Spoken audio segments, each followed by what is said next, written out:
آپ کا تعلق کسی بھی مذہب، ذات یا عقیدے سے ہو، مملکت کا اس سے کوئی سروکار نہیں۔ میں خواجہ آفتاب حسن، آپ دیکھ رہے ہیں دی جرنلسٹ۔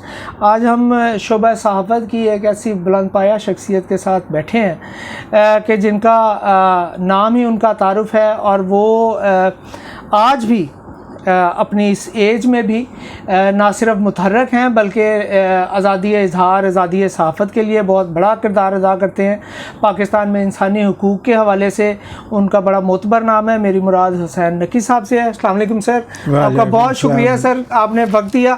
یقیناً آپ بہت زیادہ مصروف ہیں، آج بھی آفس سے آپ میٹنگ سے فارغ ہو کے آئے ہیں۔ نقی صاحب، پہلے تو میں آپ سے دریافت کرنا چاہوں گا کہ ابھی چونکہ 14 اگست اور پاکستان کے 75 سال اور بڑا زور شور اور بڑا شور جناب، بڑیاں خوشیاں، اور آپ نے تو پاکستان بنتے دیکھا جی، ہم نے سر وہ ہم چیزیں ہم نے سن 46 کا الیکشن بھی دیکھا تو وہ سر اب تو خیر سے وہ نسل ہماری کم ہوتی جا رہی ہے، اور وہ جو ہماری یادوں کا سلسلہ تھا، اب ہمارے بھی 2-4 سال ہی ہوں گے۔ نہیں سر، اللہ تعالیٰ آپ کو صحت سلامتی والی زندگی دے۔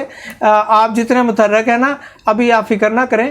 اچھا سر، 47 کو جب بھی ذکر ہوتا ہے، اس پارٹیشن کی بات ہوتی ہے، تو بڑی تکلیف دہ چیزیں ہیں، بڑی ایسے واقعات ہیں، بڑی درندگی ہے، اور انسانی تاریخ کی سب سے بڑی ہجرت ہے۔ آپ نے تو بہت قریب سے دیکھا اس سب کو، تھوڑا سا ہمارے ساتھ وہ شیئر کریں ہمارے ویورز کے ساتھ کہ وہ کیا دور تھا، اور آپ کی اس وقت ایج کیا تھی؟ میں تو سن 36 میں پیدا ہوا ہوں۔ مطلب آپ 10-11 سال کے تھے؟ جی، اسکول میں 38 لکھا ہوا تھا۔ اچھا، وہ اس زمانے میں شاید بزرگ یہ سمجھتے تھے کہ یہ کمپٹیشن وغیرہ میں بیٹھے تو 2 سال اور مل جائیں، کیونکہ ریٹائرمنٹ ایک ایج تھی۔ بالکل ایسے، اب تو 60-65 سال بھی کے بعد بھی لوگ، خیر میں تو ابھی بھی کچھ نہ کچھ ایسے۔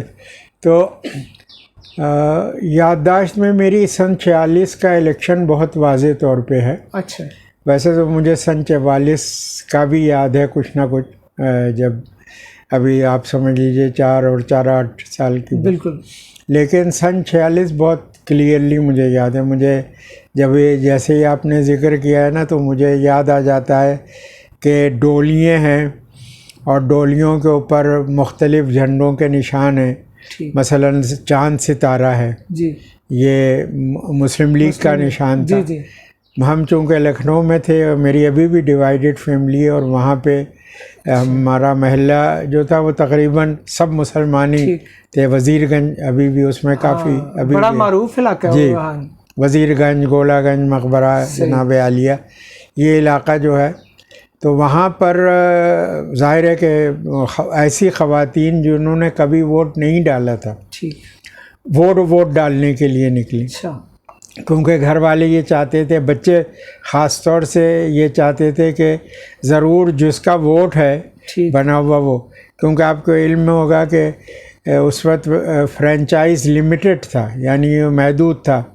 آپ یا تو آپ کی فیملی انکم ٹیکس دیتی ہو تب آپ کا ووٹ تھا، آپ کے یہاں سے مالیہ جاتا ہو، لینڈ ریونیو جاتا ہو تو آپ وہ، اور تیسرا یہ تھا کہ آپ کے پاس ایجوکیشنل کوالیفیکیشن ہو، لڑکے لڑکیوں کے پاس، جن کے پاس یہ تینوں چیزیں نہیں، وہ ووٹ کا نہیں، یعنی تینوں چیزیں ایک ساتھ نہیں، تینوں میں سے کوئی ایک چیز ہو تو پھر جن میں سے تینوں کے پاس کوئی بھی نہیں، وہ ووٹ نہیں، وہ ووٹ نہیں دے سکتے۔ تو وہ ظاہر ہے کہ اب یعنی ادروائز تو پھر بہت بڑا، کئی یعنی پاکستان بنانے میں ٹوٹل ووٹ لاکھوں ہی میں پڑے، سارے ہندوستان میں، یوں آپ سمجھ لیں، مطلب جتنے ووٹرز کی تعداد بھی تو محدود تھی، تعداد محدود تھی۔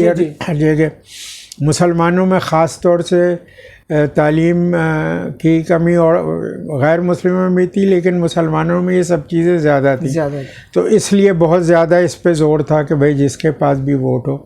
تو ڈولیوں میں جا رہے ہیں، اس وقت چوپہلے بھی استعمال ہوتے تھے، یعنی اس کے اندر 4 عورتیں بیٹھ سکتی تھیں، وہ کیوبک بالکل شیپ میں ہوتا تھا۔ اچھا، وہ میرا خیال ہے 1 میٹر کا کم از کم 1 میٹر چوڑا، 1 میٹر اس طریقے سے ہو جائے، اور اس میں پردے پڑے ہوتے تھے. پردے تو لازمی تھے. جی جی. دوسری چیز اگر کوئی تھی وہاں پہ ابھی یعنی رکشہ وغیرہ نہیں شروع ہوئے تھے، بس یہ تھی. یا فین اس کو جس کو فینس یا پینس کہیں وہ بھی تھی. اس میں علماء سفر کرتے تھے عموماً، یا رؤسا سفر کرتے تھے. اس میں زیادہ جگہ ہوتی تھی. اس کو 4 کار آپ نے مختلف ہندوستانی فلموں میں شاید پینس دیکھی ہوگی، تو اس میں زیادہ لوگ بیٹھ جاتے تھے. تو وہ بھی استعمال ہوئی. اور ہر جگہ یہ تھا کہ کوئی بھی ووٹ رہ نہ جائے جو پڑھ سکتا ہے. تو بہت ابھار تھا. اور یعنی حالانکہ لکھنؤ میں تو لوگوں کو پتہ تھا کہ بھئی اگر پاکستان بنے گا سن 46 میں تو جہاں بنے گا وہاں پہ تو لکھنؤ نہیں ہے.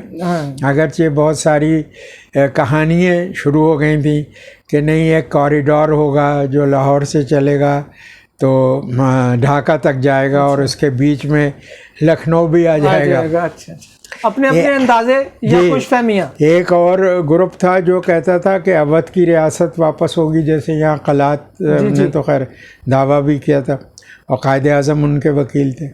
تو انہوں نے یہ تھا کہ یعنی اودھ واپس ہو جائے گا. تو واجد علی شاہ کے ایک پوتے جو کلکتہ میں رہتے تھے، نواب یوسف مرزا، ان کی فیملی آج کل کراچی میں، تو وہ زندہ تھے. وہ لائے گئے، ان کی تاج پوشی کا عمل بھی ہونا تھا. لیکن یہ ہوا کہ سروجنی نائیڈو نے کہا، وہ بنگال کی تھیں اور یہ تو مٹیا برج بھیج دیے گئے تھے. یہ واجد علی شاہ وہیں پیدا ہوئے، ان کے والد بھی پرنس اکرم، اور ان کا یوسف مرزا، عباس مرزا. ڈی جے کیمرز ایک ایڈورٹائزنگ کمپنی تھی، وہ بھی ان کے بھائی تھے. یوسف مرزا صاحب کے بھائی تھے عباس مرزا صاحب، انہوں نے لے لی تھی، برٹشرز کی تھی کراچی میں. اب انہیں کی فیملی چلاتی. تو بہرحال وہ نعرے عجیب و غریب لگتے تھے، بڑے بڑے جلوس نکلتے تھے. اور اس میں مسلم لیگ کی طرف سے چودھری خلیق الزمان کینڈیڈیٹ تھے، جو مسلم لیگ کے صدر بھی بنے. قائد اعظم نے گورنر بھی بنایا. قائد اعظم اور ان کا ایک مکالمہ بہت مشہور ہے، وہ بھی لکھنؤ سے الیکٹ ہوئے لیکن چھوڑ کے آ گئے یہاں پاکستان. تو قائد اعظم نے تو کہا تھا نا کہ جو لوگ جہاں سے الیکٹ ہوئے ہیں وہیں رہیں. جی. وہ نہیں رہے، تو انہوں نے کہا کہ تم بھی وہاں واپس بمبئی چلو.